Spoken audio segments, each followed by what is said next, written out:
트럼프 2기 출범 이후 전 세계가 관세 전쟁에 휩쓸리고 있습니다. 가장 큰 목표가 아닐까요? 이 중국도 보복 관세 부과에 나섰습니다. 홈플러스 사태가 점입 가경입니다. 대주주인 MBK 파트너스를 향한 비판도 커지고 있습니다. 경제 소식을 빠르고 친절하게 전해드립니다. 스타트경제, 오늘은 서은숙 상명대학교 경제금융학부 교수와 함께합니다. 어서 오십시오, 교수님. 네, 안녕하세요. 어서 오십시오. 중국이 대미 보복 관세 부과 2차로 시작을 했어요. 어떤 네. 내용들이 담겼습니까? 일단 이제 우리 1차 미국이 관세 10% 부과한 거에 대해서 바로 즉각적으로 그 다음에 2월 달에 중국이 15%, 10% 또 이렇게 부과를 시켰는데요. 예. 일부 품목에 대해서. 근데 다음에 이제 바로 또 이번 달 4일에 트럼프가 보복으로 또 10%를 그랬죠. 네, 예. 또 하면서 중국이 미국 행정부의 10% 관세 인상에 맞서가지고 10일부터 시작해서 네. 미국산 농축산물을 대상으로 해서 2차 보복 관세 부과에 들어갔습니다. 그래서 보통 보면 미국산 닭고기, 밀, 옥수수, 면화 총 29개 품목 여기에 대한 관세를 15% 인상을 했고요. 그다음에 돼지고기, 쇠고기, 수산물 등에 대해서 총 711개 품목에 대해서 관세를 10% 높인다고 발표를 했고요. 이게 이제 사실은 이 두 나라가 계속 지금 10%씩 올리는데 그러니까요. 문제는 1차 때 중국이 올렸을 때 사실 미국의 트럼프가 거기에 대해서 전적 반응을 하고 있지 않다가 다음 달에 바로 또 10%를 올리는 이러한 형국이 지금 보고 있고요. 그다음에 그러니까 중국 같은 경우에도 이 기싸움에서 지지 않겠다라는 의지를 지금 많이 보이고 있는 상황인 것 같습니다. 네. 중국이 농축산물을 대상으로 삼은 배경은 뭐라고 보십니까? 아무래도 이제 미국의 농축산물이 사실 중국의 수입하는 품목에 굉장히 큰 비중을 차지하고 있거든요. 그래서 일단 제일 큰 부분에 대해서 타격을 주겠다라는 의지가 가장 크겠죠. 제일 아프게 할 것이다. 네. 트럼프의 아픈 곳을 찔렀다라는 지적을 해주셨는데 이렇게 누구 하나 질세라 맞불에 맞불을 놓으면서 지금 관세 전쟁이 격화하고 있는 모습입니다. 그런데 중국이 이런 가운데에서도 좀 대화의 여지는 남겨두고 있는 것 같아요. 네, 이제 지난 4일에도 이렇게 미국의 이제 괴롭힘이라고 표시를 했거든요. 괴롭힘을 좀 거두고 대화하자라는 좀 의견을 단서를 달았죠. 네, 단서를 좀 보였고요. 네. 그러니까 사실 보복 조치 지난달하고 이번 달에 전부 다 보복 조치를 하면서 6일 정도의 유예를 줬어요. 그러니까 모든 중국산 상품을 겨냥한 미국하고는 다르게 좀 전면 대응은 좀 자제하고 있는 것 같고요. 이게 왜 그러냐면 사실 어떻게 보면은 미국이 발표한 자료에 의하면은 중국의 대미 무역 흑자가 2,954억 달러, 약 430조 원 정도에 달합니다. 그러니까 굉장히 크죠. 그러니까 이제 사실은 양국이 서로 관세를 부과하면은 미국도 영향을 받겠지만 좀 피해를 더 크게 입는 쪽은 중국이라고 좀 볼 수가 있겠거든요. 그래서 어쨌든 미국 같은 경우에는 대중국 관세를 선거 기간 동안에 60%까지는 부과하겠다라고 공약에다가 집어넣었었고요. 그다음에 아까 조금 전에 설명한 것처럼 1차 중국이 보복 관세를 했을 때도 전혀 미동을 하고 있지 않다가 지금 이제 다시 관세를 부과를 하지 않았습니까? 그래서 조금 더 이게 좀 분위기가 중국이 좀 더 좀 불리한 입장이다라고 보고 있는 것 같습니다. 역시 또 중국 경제가 그렇게 썩 좋지 않다는 점 이런 점도 영향을 특히 이제 그렇죠. 부동산이랑 경기가 굉장히 침체해 있는 상태에서 사실 수출의 무역 부분이 굉장히 중국의 또 경제의 근간이 되고 있었거든요. 근데 이제 이 부분이 또 굉장히 취약해지면서 중국이 지금 고심을 많이 하고 있는 것 같습니다. 사실 중국의 지금 내부 상황을 보면 부동산도 안 좋고 취업률도 안 좋고 이런 상황이니까 좀 부담이 많이 스러울 것 같습니다. 미중 관세 전쟁 계속 진행되고 있는데 이런 분쟁들 앞으로 더 확대될 수밖에 없을 것이다. 이런 전망이 나와요. 네, 좀 단기적인 이슈가 아니라 향후 좀 장기적인 경쟁 구도로 이어질 가능성이 굉장히 크고요. 이게 이제 더 큰 문제는 뭐냐면 이렇게 되면은 중국도 계속 보복 관세를 안 할 수가 없는 상황이 돼버리는 거죠. 그러면은 기업들은 중국산 원자재하고 제품 수입을 좀 줄이면서 대체 공급망을 찾으려고 노력을 할 겁니다. 근데 이러한 과정에서 단기적으로 공급망 혼란이 굉장히 크게 일어날 가능성이 크거든요.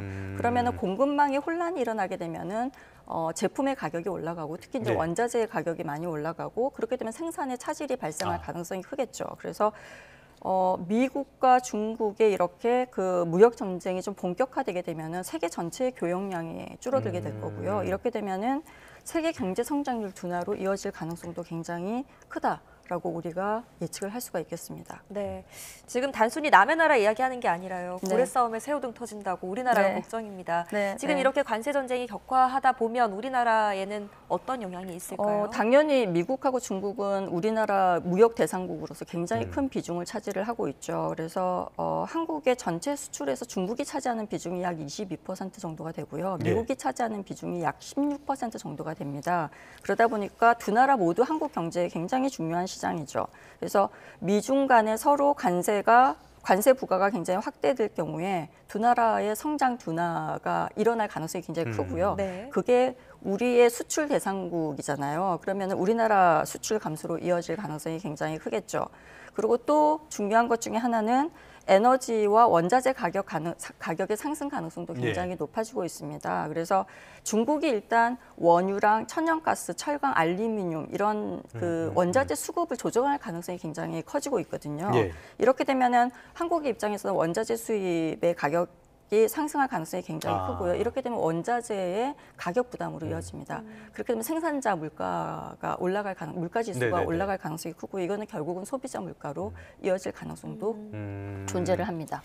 최근 소식들을 보니까 첨단 제품에 필요한 그런 원자재 가격들이 중국의 통제가 있으면서 좀 가격이 많이 올랐다. 네, 그렇습니다. 이런 보도도 네, 있던데 우려되는 상황입니다. 네. 그럼에도 불구하고 조금 전에 철강 알루미늄 말씀을 해주셨는데 네. 트럼프 2기에서 철강 알루미늄 관세는 예정대로 시행하겠다라고 밝혔어요. 네, 네. 또 어떻게 바뀔지는 모르겠습니다만 네, 네. 일단 이렇게 밝혔는데 네. 여기에 따라서 우리나라의 철강 경쟁력 네. 이것도 시험대에 올랐다는 평가가 나옵니다. 왜 이러는 네. 겁니까? 이게 이제 철강과 알루미늄에 대해서 약 25% 관세 부과를 예고를 지금 했단 말이에요. 그래서 미국의 경우에는 그 한국 철강 그 수출의 주요 시장 중 하나입니다. 미국이 이제 고율 관세를 부과하게 되면 결국은 미국으로의 수출 물량이 감소할 수밖에 없는 상황이죠. 그리고 이제 가격 경쟁력이 굉장히 약화될 것입니다. 왜냐하면 25%의 관세는 한국산 철강 제품의 가격 경쟁력을 약화시킬 것이고요. 결국은 미국 내의 다른 국가와 현지 생산 제품하고의 가격 경쟁력에서도 굉장히 불리한 위치에 놓일 수밖에 없는 상황인 거죠. 네. 지금 이렇게 트럼프의 오락가락 관세 정책 때문에 가상자산 암호화폐 시장이 또 지금 불확실성이 들이오고 있는 것 같습니다. 네. 비트코인 가격이 또 출렁이고 있다고요? 네, 이게 사실 비트코인은 좀 독립적으로 가격을 형성하고 있는 시장 상품 중에 하나였거든요. 근데 이제 사실 비트코인이 좀 디지털 금의 역할을 하면서 안전자산의 역할을 좀 하기도 했었어요. 그러다가 최근 들어서는 좀 전통 금융시장의 변동성하고 굉장히 연관관계가 높아지고 있는 상황이거든요. 그러면서 우리가 전통 금융시장 같은 경우에는 글로벌 경제가 굉장히 불안정해지면은 금융시장의 불확실성이 굉장히 커지고 변동성이 굉장히 커지죠, 그렇죠? 그래서 왜냐하면 위험 자산에 대한 회피 심리가 굉장히 커집니다. 그래서 미중 관세 전쟁이 격화가 되면 아까 얘기한 것처럼 세계 경제 성장이 둔화가 좀 우려가 되고 금융시장에서 투자 심리가 위축이 된단 말이죠. 이게 같이 움직이는 거죠, 지금. 그리고 이게 이제 비트코인 같은 변동성이 큰 자산에서 자금이 빠져나갈 가능성이 높습니다. 거기에다 최근에 비트코인 ETF가 나왔잖아요. 승인됐잖아요. 그러면서 기관 투자자들의 비중이 커지면서 전통 금융시장과의 연계성이 굉장히 높아졌다라고 우리가 해석을 할 수가 있겠습니다. 최근 들어서 상황을 보면은 나스닥을 중심으로 해서 미국 증시도 조정을 많이 받고 있고 흐름이 안 좋잖아요. 그러면 이 가상자산, 암호화폐 앞으로의 전망은 어떻게 볼 수 있을까요? 사실 굉장히 복잡합니다. 지금 이제 딱 잘라서 지금 좋아질 거다, 나빠질 거다라고 하기는 굉장히 힘든데 어쨌든 미국의 그 트럼프 행정부의 굉장히 중요한 정책 중에 하나는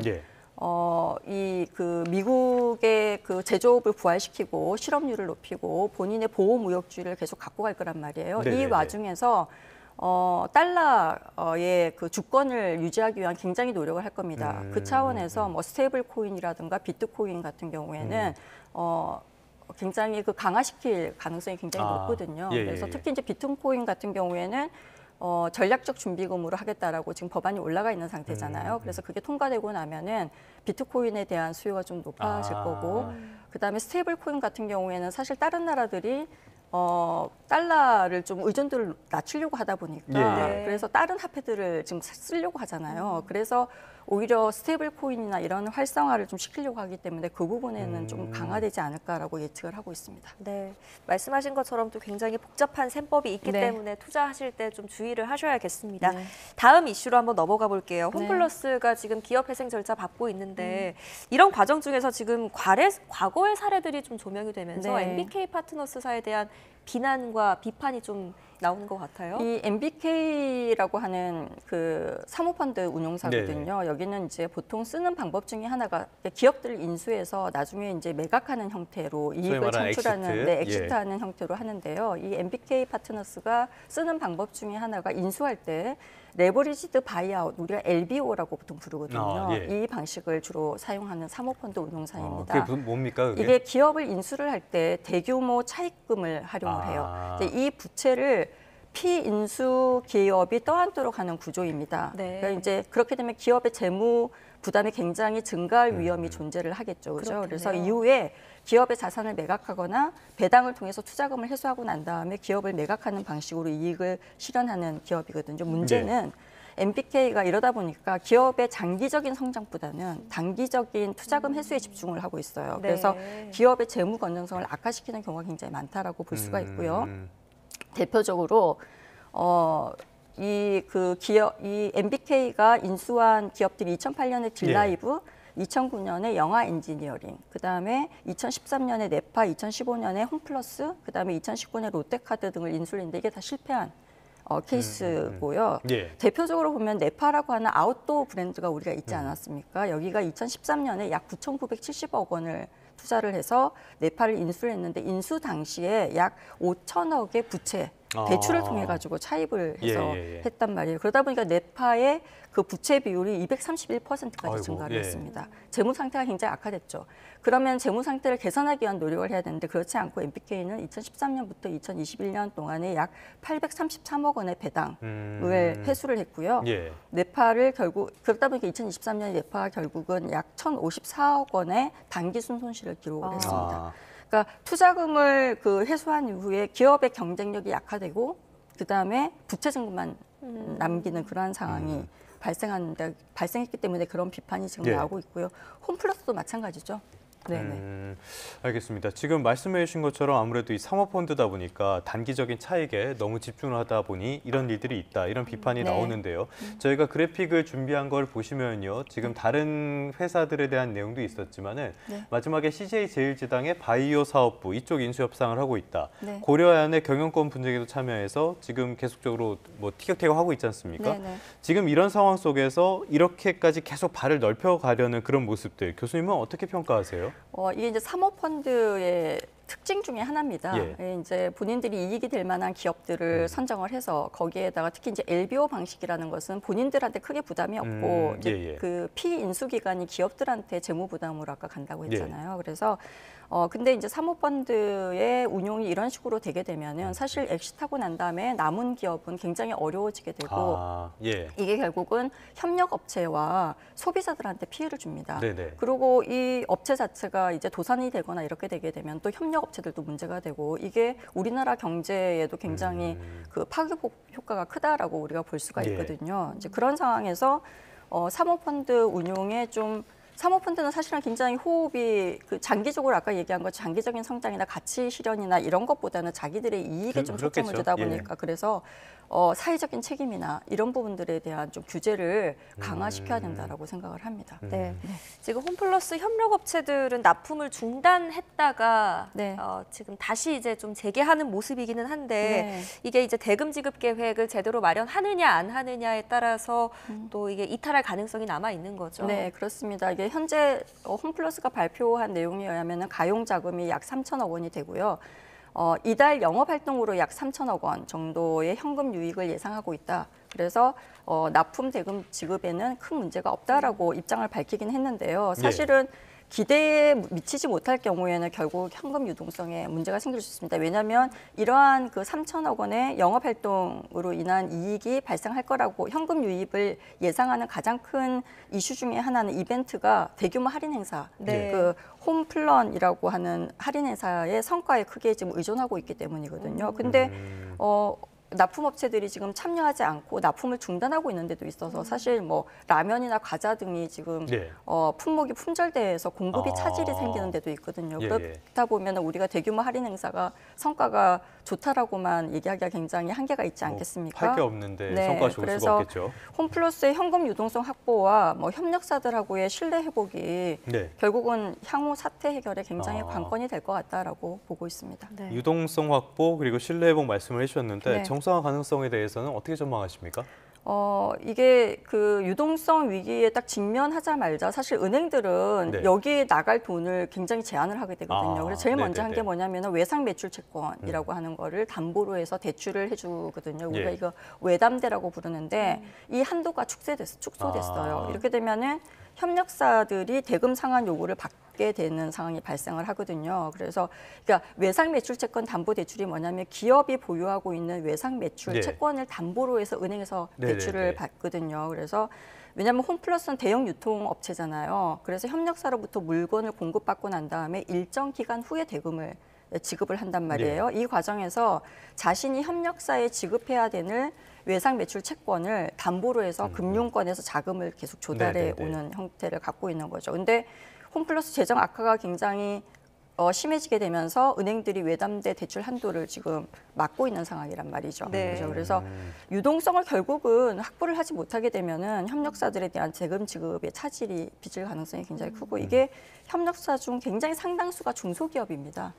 네, 자금 유동성이 부족한 데거든요. 그래서 조금이라도 이제 이렇게 차질이 생기게 되면은 기업이 중소기업이 굉장히 어려워질 가능성이 크다라고 우리가 예측을 할 수가 있겠죠. 그래서 결과적으로 협력사의 경영 부담이 굉장히 가중이 되다 보면은 최악의 경우에는 도산하는 기업도 나올 가능성이 크다라고 우리가 예측을 하고 있습니다. 네, 알겠습니다. 홈플러스 기업회생 절차 이슈 살펴봤고요. 이번에는 좀 국내 기업 이야기 한번 얘기해 보겠습니다. 삼성전자가 오늘부터 상반기 신입사원 공채를 시작한다고 소식을 전해왔습니다. 사실 이게 그 신입사원 공채 횟수가 굉장히 많이 줄었거든요. 작년 말, 올 초까지 해서. 그래서 굉장히 반가운 소식인 것 같습니다. 그래서 이번 공채에 그 총 16개 계열사가 참여를 했는데요. 사실 이 숫자는 예전에 비하면 굉장히 작은 숫자다, 많이 줄어든 숫자다라고 우리가 얘기를 할 수가 있는데 그럼에도 불구하고 공채를 지금 진행하고 있고요. 계열사의 경영 환경하고 인력 수요에 따른 결정으로 보입니다. 뭐 삼성에서 인력을 채용하면 한두 명 뽑는 거 아니고 굉장히 대규모로 뽑기 때문에 기대를 취업 준비생들한테는 많은 굿뉴스입니다. 좋은 소식이 아닐까 싶은데 이 갤럭시 AI 역이 생겼다고 하더라고요. 이게 무슨 얘기입니까? 이게 이제 삼성전자가 최근 갤럭시 S24 시리즈를 이제 공개를 했잖아요. 여기에 갤럭시 25 시리즈인가요? 갤럭시 AI 기능을 굉장히 강조를 했어요. 그래서 이번 캠페인 일환으로 그 칠레 수도 산티아고의 지하철역 중에 한 곳의 이름을 갤럭시 AI역으로 변경을 했습니다. 그러니까 삼성전자가 AI 기반의 스마트폰 기능을 적극적으로 홍보하기 위해서 하는 전략 중에 하나로 보이고 이게 이제 단순한 광고가 아니고 실제 도시의 인프라하고 연계된 마케팅을 좀 진행한 거다라고 우리가 해석을 할 수가 있고요. 중남미 시장에서 삼성 브랜드 인지도를 더욱 높이는 계기가 됐다라고 좀 평가가 되고 있습니다. 이번 역은 갤럭시 AI 역입니다라는 얘기를 한국이 아니라 먼 나라 타지 칠레에서 듣게 됐다니까 또 신기하기도 합니다. 마지막으로 이번 주 뉴욕 증시 전망 한번 짚어주실까요? 아무래도 이제 12일에 발표된 2월 소비자 물가 지수에 가장 관심이 쏠리고 있고요. 전년 동월 대비 약 한 2.9% 정도 상승할 걸로 생각을 하고 있고 예측하고 그다음 전월 대비 0.3% 정도 상승할 걸로 예측을 하고 있는데 CPI는 인플레이션 수준을 가늠하는 핵심 지표죠. 그래서 페드가 통화 정책을 결정할 때 결정적인 영향을 주는 수치입니다. 그래서 예상치를 상회하는 결과가 나올 경우에 금리 인상 가능성이 높아진다. 그래서 증시의 부담이 또 줄 수 있다라고 우리가 예측을 할 수가 있고요. 이거 외에도 2월 생산자 물가지수 발표가 3월 13일에 있고요. 그다음에 주간 신규 실업수당 청구 건수, 그러니까 노동시장의 건전성을 보는 거죠. 그죠? 이 지표도 3월 13일 날 발표되는 걸로 나와 있습니다. 네. 그러면 지금 일정을 보면요, 두 가지 측면에서 집중을 해볼 만한 것 같아요. 네. 뭐 졸지라든지 해서 고용 쪽의 지표, 그다음에 네. 물가 쪽의 지표, 이게 두 가지를 볼 수가 있을 것 같은데 네. 저기 보시면은 10일에 기대 인플레이션이 있단 말이죠. 일단 네. 기대 인플레이션이라는 게 뭡니까? 기대 인플레이션이라는 것은 이제 앞으로 물가가 그러니까 우리가 어떻게 될 것이다라고 예측하는 지표이죠. 예측 지표의 일종의. 네.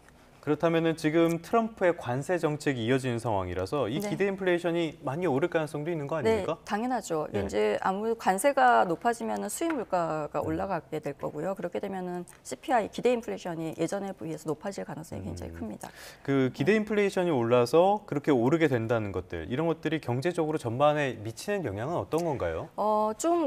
이게 관세 전쟁이 시작됐을 때 그 미국에는 물가 상승에 대한 좀 포비아가 좀 있잖아요. 그래서 그렇죠. 예. 물가가 올라가는 거에 대해 두려움이 있습니다. 근데 그럼에도 불구하고 시간이 지나면서 수입 물가가 올라가면서 결국은 물가에 영향을 줄 것이다라고 예측을 하고 있습니다. 네네. 그게 미국 경제에는 굉장히 또 안 좋은 영향을 미칠 가능성이 크죠. 그럼 이렇게 물가가 실제로 영향을 미치게 된다. 그러면은 미국의 그 말씀해주신 페드, 연준이라든지 금리를 올리겠죠. 네네. 그런 연준의 통화 정책에도 영향을 미칠 수밖에 당연하죠. 없겠네요. 기준금리를 올릴 가능성이 굉장히 크고요. 그렇게 되면은 이 기준금리를 올리는 거는 경기를 또 장기적으로 보면 좀 침체시키는 그러한 효과를 보기 때문에 그런 식으로 연기가 될 가능성이 좀 크다라고 우리가 볼 수가 있습니다. 네, 알겠습니다. 짚어주신 대로 이번 주에 굉장히 중요한 경제 지표들이 많이 발표되기 때문에 네. 이번 주 아침은 저희 스타트 경제와 계속 함께 해달라는 말씀을 드리면서 오늘 이 시간 마무리하도록 하겠습니다. 오늘은 서울숙 상명대학교 경제금융학부 교수와 함께했습니다. 교수님 잘 들었습니다. 네, 감사합니다. 고맙습니다. 네.